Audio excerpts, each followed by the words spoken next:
Well, Dan, thank you for joining us this evening. No, thank you very much for having me. So you are new to Vero Beach and new to a job with the Indian River Neighborhood Association. And I thought it would be helpful for our readers to get to know you, to learn more about who you are and also about your work and the organization you're working with. Yes, I am new to the area, as you said. I moved here in early May. My father actually, and my mother too, had a house here, and we've been coming down for a few summers, and my parents' plans were to retire here. And I originally moved from Pennsylvania, and I wouldn't have had any family left up there, and so I didn't want to be all alone and familyless. Family's really important. And so I started looking for a job down here, and I found something with the Indian River Neighborhood Association. Now, have your parents moved here, or what's there? My dad is Plan. here mostly full-time. He goes up to Pennsylvania on occasion. My mom is coming down I'm going up to Pennsylvania to drive down all her stuff in mid-December. So then she'll be down here full-time. Did you grow up in Pennsylvania? I did. From about when I was 5, I moved to Pennsylvania from outside of Boston. Richard Winger is also from Pennsylvania. I think I've heard that. I think he was a little bit farther outside of Philadelphia than I was. But I think I've heard, when he talks about places, I've heard familiar names. He's made mention of that to me several times. He's proud of his Pennsylvania heritage. There's a lot of good stuff up there. I think that's where he feels his work ethic came from. Well, maybe I hope mine did too. I worked pretty hard since I started this job, so it's been a learning experience and a steep learning curve. But I've enjoyed every minute of it, actually. Now, your degree is in political science? Yes, it's Right. My school called it politics, but it's basically political science. What was your motivation in seeking a degree in politics? Well, I've always known, my parents are both ministers, and I've always known that I've wanted to serve people, to help, to do something to better the world. And during college, I did some studies in human rights. I studied in Geneva for a semester with the United Nations there, and I've always wanted to help. And I worked at a homeless shelter after college, and then I found this job, and it's all about service and helping others and keeping what makes this place special for this job. Sounds like you have a positive view of politics. For some politics, I do. It's hard to have a positive view about Washington these days. But I like to look on the bright side, and I always try to keep an optimistic outlook on pretty much anything. I think I've understood, my parents have been very involved in politics, and I've always understood that politics can change, and you can change things through politics. And there's a lot of stuff in the world, and the country and even local communities that needs to be changed and made better. And a good way to do it is politics. And it all goes back to wanting to really help and make the world a better place. So much of the change we seek is local, isn't it? It is, especially with this job. It's very local. Right. The Eastern philosophy would suggest the change we seek is within. That it really does start close to home. Yep. And local politics has an effect all the way up. I mean, it's a slow cycle, but local stuff can affect higher and higher up in the higher in the chain. So, tell me about your work when after graduating from college. You mentioned working in a homeless shelter. Yeah, so right after graduating from college, I took about a 6-month trip to Australia and New Zealand. And I just traveled around, learned, worked a little bit. I got one of those visas so you could work over there. And it was a fun experience. I learned a lot about just a different part of the world I'd never been to. And then after I got home, I had very bad timing, actually. I got home right in mid-2008. So the job market was very hard for new students out of college. But I found a job at a homeless shelter, and I did all the stuff in the back end. I did the accounting, fixed the computers, I did the development and fundraising, all sorts of important things that needed to be done in an organization. And that's really helped me at the IRNA, because I've helped reorganize a lot of the structure there and finances and fundraising and that sort of thing. It's been a fun change of pace. I've been going to a lot of the political meetings, learning about what's the current events in the local areas, the counties, the cities. I've been to Sebastian and Vero, and next week I'm going to Indian River Shores, the county meetings, and meeting a lot of interesting people, getting to know the politicians. It's just been a very good experience. You know, when the Indian River Neighborhood Association was first formed, their focus was very centered on Vero Beach and some Vero Beach issues. And they have since broadened out and have addressed issues throughout the county. Yes, we have. I think some of my board members would know the history a little bit better, but I believe about 10 years ago there were various neighborhood associations. There was one in Rio Mar, was a very big one, and they came together just because they found that alone they couldn't do nearly as much as they could do if they came together. And that is basically about 10 years ago how the IRNA was formed.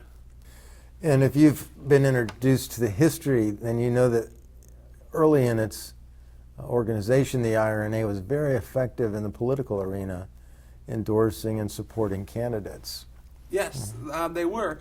And, we had a few years where it was very difficult. There was so much development going on that it was hard to keep up with it all, let alone to try to, maintain it or stop some of the out of control growth. And that was before we even had a full-time or a part-time director. It was all volunteer until about 2009. So that was after the bubble burst, as they say, and I think the things started to slow down development-wise. Significantly. Yes. And you saw layoffs in the county building department, planning department, because not nearly as many applications for building permits were being It's kind of eerie walking through those offices, actually, because there's so many open, empty desks that were filled at one time. It's like more than half the desks seem empty. You know what's also eerie is to fly over the county to see how many developments were laid, the infrastructure placed, the roads, for example, the walls put up, the gates up, and no homes. There must be a dozen of them throughout the county. I know just driving around you can see there's one or two homes in some developments that there's nothing else, and I don't think I'd want to live in a place that there's just one home or an open field everywhere with the road all around. I wonder who's responsible for the taxes and the maintenance, right?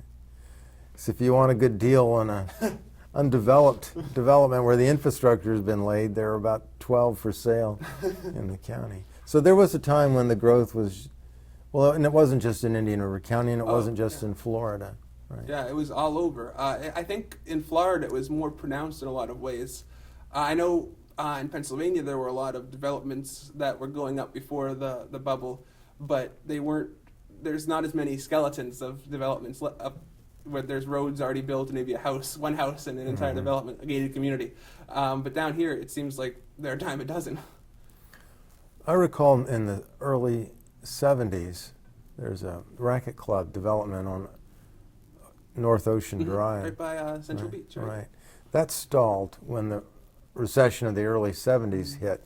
There were these stairways that went to nowhere, and they stayed on, that project was stalled for several years.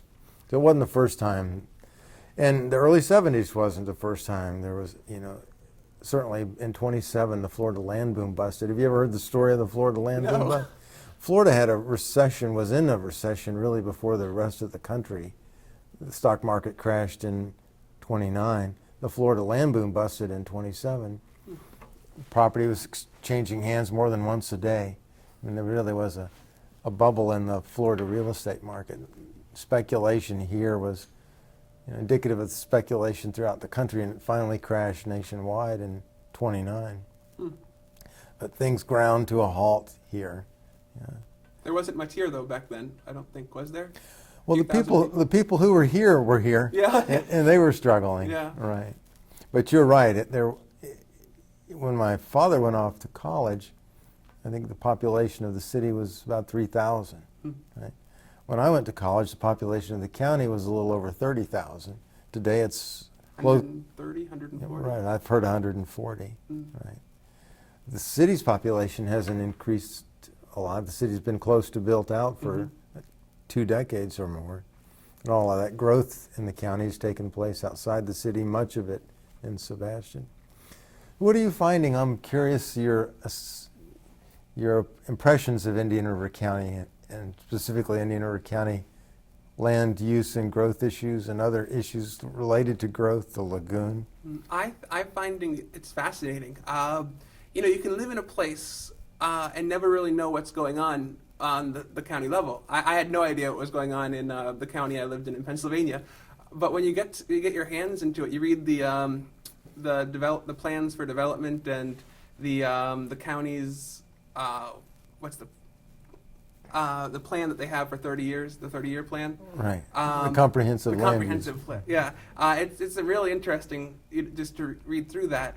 You can see the way that they're getting ready for development, the way they had been ready for development if you read the previous plan, and where things could go. I mean, there's still things developing. I saw on Inside Bureau the story about Ocean Ave and the new building that's being proposed for the parking lot across from Hummiston Park in that area. Mm-hmm. But a lot of it, I think, the IRNA got a bad rap a couple of years ago for being against development, but we're not against development. We just don't want 500 new, homes going up every day. We're happy to have people. We recently supported a development. We said that we thought it was a good use for the land. There was a big sand mine on the property. They were going to make that recreational use, and they were going to do mixed use, commercial and residential, up Providence Point. That was, I don't know if we've ever spoken in favor of a development before, but development brings jobs. It brings better infrastructure. It brings a lot of good things that happen, but you just can't have too much of it. There's too much of a good thing, and that is the same thing is true, and it also affects the lagoon. With the lagoon, the more people we have, the worse off the lagoon will get. Fertilizers are a big issue that's coming up in the city. There's also, septic tanks, which thankfully most new developments are on sewer, if they're on this side of the urban service line, and if they're on the other side, then they're pretty far away usually. It's just been a fascinating experience learning all about everything that goes on and how it goes on and all the different layers and the processes. People have so many things to do. There's so many choices about how to spend our time. Studying local government isn't on the top of everyone's list. Or voting isn't even on the top. 70% of Vero Beach voters last week, voting was not on their list. Yeah. Right. You've moved to this area just as interest in the lagoon has reached what might be called a critical point. Right? Yes. Public interest, the Yes. media's attention. Scripps Treasure Coast newspapers is covering that story almost daily. Yep. And has probably contributed to the increased awareness of the pressing issues. Yeah, It's very true. We have a very active water and lagoon committee. I've been to some of their meetings. The IRNA is what I mean by we, and they've been working very hard on fertilizer. We work closely with Judy Orcutt, who has been instrumental in helping get stronger ordinances around. The county passed a very strong ordinance. And, I have to say, before I started this job, I never thought I would know as much about fertilizer as I do now. But it's really an important issue. And Vero Beach on the 22nd is going to be talking about getting stronger ordinance. And Indian River Shores on the 19th is the Vero Beach, and the 22nd is Indian River Shores. So it's a big deal, and people are starting to pay attention. And again, politics moves things, as I said earlier. And these things that the politicians are doing now are because the people are encouraging them to do it. And if the people were just, apathetic about it, as they have been for a while because the lagoon's gotten bad, then they probably wouldn't have done anything anyways. They would have just kept going as it has been. The ordinance you're referring to that the city will consider next Tuesday, as I understand it, will pretty closely mirror the much more restrictive ordinance the county adopted. Now, where the county stands today in terms of a policy on a fertilizer ordinance is far from where they were just 6 months ago. That's very true. Right. I think they could not even pass the state model ordinance, which is relatively weak compared to what they did pass when it came up last year. And what's your sense of the reason for the shift at the county level? Well, for one thing, the county had to pass an ordinance. The lagoon was declared imperiled, and that the state law says that at that point that the city or county has to pass an ordinance if their waterway is imperiled. And let me interrupt you. Sure. Who makes that decision? Who makes that call? I'm not sure. I think it's they have a specific formula, like percentage of pollutants in the water written into the law, and then I imagine if they just check it and verify it with the scientific ways that those things work. Is anyone contesting that determination? I don't believe so. It's pretty easy even to tell just by looking sometimes that the lagoon is in trouble, especially down south when the Lake Okeechobee discharges were coming out into the water. So when the Sebastian City Council chose not to pass a more restrictive ordinance that more closely modeled the counties, they were subjected to a lot of lobbying, pretty strong lobbying. Nothing wrong with lobbying. People are just redressing government. But a lot of arguments from the fertilizer industry. Were they suggesting that the lagoon is not in peril, or that fertilizer isn't the cause of it, or that the ordinance wouldn't make a difference? What was their argument? I believe their main argument was two things. One is that it would hurt their business, and that's something that government generally tries not to do. And the other thing was that the fertilizer is not a big deal. They like to blame septic tanks, which is also a very, very big deal. So, what are the prospects that Indian River Shores Town Council will adopt a more restrictive ordinance? and that one's going to be interesting, because this is the first one that I've seen that the council is restricting the debate to 40 minutes. 20 minutes for the applicators and the people that don't want a stronger ordinance, and 20 minutes for the people that do. So it could go either way. I know this. The thing about Indian River Shores that a lot of people might not know is that they buy a lot of their reused water for the sprinkler systems from the city of Vero Beach, and that water is very high in nitrogen. So basically, they don't even need to apply fertilizer for a lot of reasons, because there's a lot of nitrogen in that water. Well, I've heard explained that if you're using reused water, you simply do not need to fertilize. Yeah. The fertilizer industry isn't going to tell you that. Yes. And they may not want to hear that. Yep. But that seems to be the science. That's what I've heard, and I've heard it from some very smart people. So. So all of those nutrients going onto lawns and golf courses and public right-of-way work their way into the lagoon, the Yes. ones that are not absorbed. Yep, and especially in the summer, what happens is, what you can look like a beautiful day in the morning. You throw some fertilizer out, and you have 3 inches of rain in 20 minutes in the afternoon, and then that it doesn't have enough time to get into the soil, so it just washes off into the canals and then down the canals into the lagoon. Speaking of the IRNA's political involvement, your organization became involved in the recent Vero Beach City Council election, forming an electioneering communications organization. We did. Right.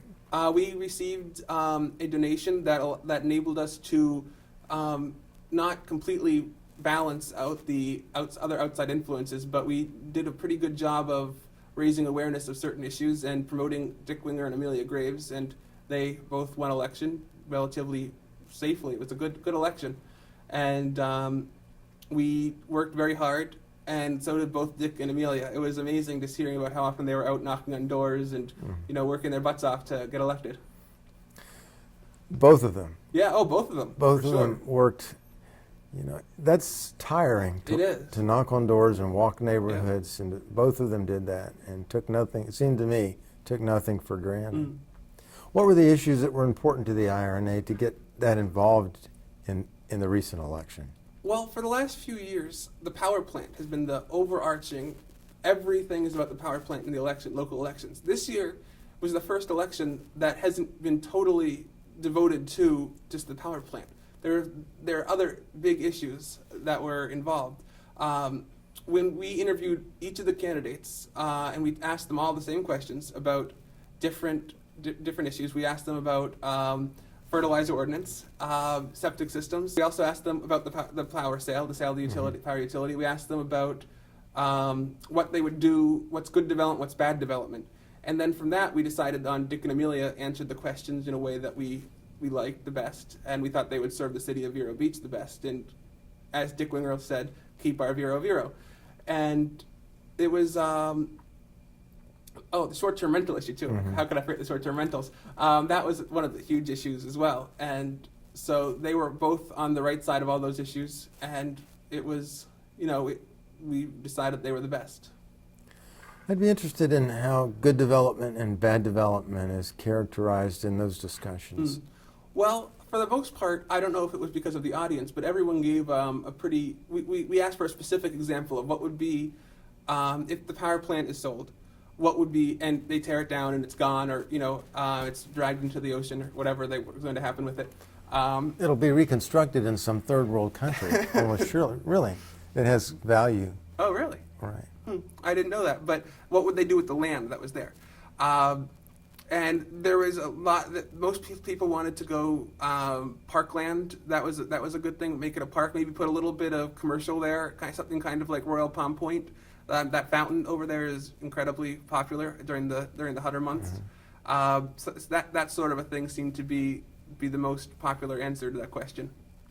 You may recall or were told about discussions at the city council, their concern, or they underscored the value of that property given the dredging that's been done, the dredging that accommodated barges that brought in fuel oil. Right? So the dredging, the deep channels that you would need for a marina are already there. Right? And several of the council members kept underscoring that, suggesting there may be some thought about that. Well, anyway, the staff member said who would build a marina resort right next to a bridge. So I went down to Singer Island and took a picture of the Loggerhead Resort, which is built at the western base of the bridge from Riviera Beach over to the island. So that's obviously a workable business model. The proximity to a bridge doesn't make that an impractical project. It may be one that the community has no interest in, but certainly there's an economic viability for a project like that. At least in that community, the demographics and population densities are different there than here. But as you know, there's been some talk about, and I guess that's why you all asked the question. Yes. How would you like to see that land used? Exactly. Right. So that good development would be a park, perhaps some minimal commercial, and bad development would be what I was describing? There's all sorts. I mean, if they wanted to put 500 houses on there, an apartment building, something along those lines, that would probably be bad development. Or if they wanted to, keep the factory there, or the power plant there, and make it another power plant. I don't know. There's all sorts of things that probably wouldn't be really appreciated there on the waterfront. Richard Winger said that when he was knocking on doors and he estimated he visited about 800 city residents, many of them told him that the height restriction is important to them. Oh, I think it is. I mean, if we driving over the bridge, you can see the two exceptions to that, and they kind of stick out a little bit. And so it's just one of those things that we've seen what it does. And seems to me that you came to Vero Beach at an interesting time for a person in your kind of work. I think so, yes. It's been a very interesting experience. You enjoying it? I am, very much so. It's something different every day. It's new issues popping up. It's great. What do you find most challenging about your work? Well, most challenging, I think there's a lot of misconception about what IRNA does and what it stands for. I think that over the years that they've gotten a bad rap, and some people just, when I say I'm with the Indian River Neighborhood Association, they're kind of like, oh, them.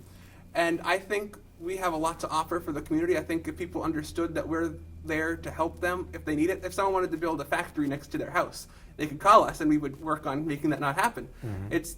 We work to help people. And I don't know, some people, I guess, painted us with a broad brush and said we were bad or socialist, I don't know. But we're just doing what we can do to help and keep us and keep the community good.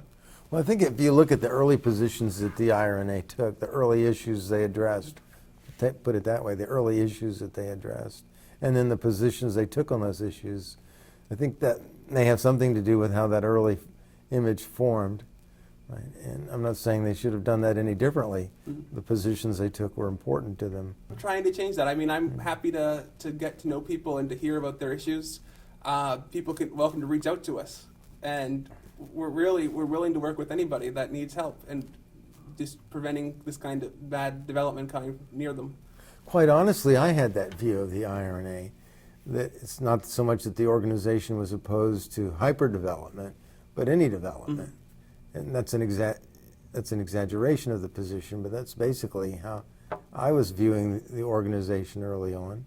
Yeah, and obviously I wasn't alone. Oh, I think a lot of people feel that way, and as I said, we are not against all development. It's bad development or development that we don't want Vero Beach to become like Fort Lauderdale or somewhere in South Florida. We want Vero Beach is just a great place, and we don't want it to develop into something that changes that uniqueness. You can't find a place like Vero Beach many places anymore. I had a friend, he's since passed away, and we were close, and I thought a lot of him. and I was involved in the Chamber's economic development efforts at the time. And I remember him saying to me that he had worked hard at a career that he had in Chicago, and he needed to be in Chicago to have that job. And if you want a good job, move where the jobs are. So he was not at all supportive.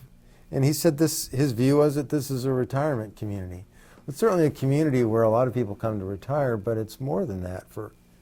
If you're not retired, it's not a retirement community. I'm certainly not retired, Right. but I think in the comprehensive plan introduction for the county, I think it says there's about 30% of the population is 65 plus. So I'm assuming that the 70% of the people that are under 65 aren't all retired. Some of them might be lucky, but I think most of them probably aren't. Mm-hmm. I was talking with Helene Castletine. Last Friday we were speaking. We were talking about Indian River County in the late 60s and early 70s as compared to today. The total population of the county was about 35,000. Piper employed about 3,000, so 10% of the county's population, far more than 10% of the workforce. Remember that in the late 60s, you didn't have a lot of two-income households, certainly not as compared to today. So as a percentage of the workforce, Piper employed far more than 10%. Those were manufacturing jobs, they were good-paying jobs. Middle-class families were doing better then than they are today. It really was a very different local economy. I think I saw in USA Today that Sebastian in Vero Beach, the disparity between rich and poor is one of the greatest in the nation. Right, and that doesn't surprise me. 32963 as a zip code is one of the 10 wealthiest zip codes in the country. And on the main, this expanding service industry, service economy. Stephen Colbert was making fun of, I think it was Stephen Colbert, McDonald's had come up with a portal on their website where their employees could go and get tutorials on how to survive on 2 part-time minimum wage jobs. That was kind of them. And not picking on that particular company, but in the service industry, they're typically minimum wage jobs. Yeah. And if you can only get a part-time minimum wage job, then it's a real struggle. Yeah. So economic development has been important to some people, and it seems to be something, in my view, that the IRNA has become more open to. I think we are, for sure. I have a very good relationship with Penny Chandler in the Chamber. I recently went on a tour of the manufacturers out on 84th Street or 94th Street, somewhere out by the CVS factory. They have a lot of cool stuff going on out there, building boat racks for driving boat trailers, and drills, all sorts of interesting stuff that you wouldn't even know is there. And there's nothing wrong with that sort of a place. Not working, how are you enjoying being a new resident of Indian River County? I am enjoying it a lot, but it was hard to find young people. They seemed, I found a few places where young people seemed to congregate, but before I found them, it was kind of looking around anywhere I would go out to eat. There was not many people my age around. Right. Well, one of them was elected to the city council recently. She was. I love seeing younger people. I say that as a 28-year-old, and Amelia, I think, is 30, working interested in politics and getting involved. It's great. And I would love to see more people my age and older and younger get involved. Dan, thank you for coming in this evening. I've enjoyed our conversation. I have too. Thank you very much. And I hope you can continue to do good work with the IRNA. Me too.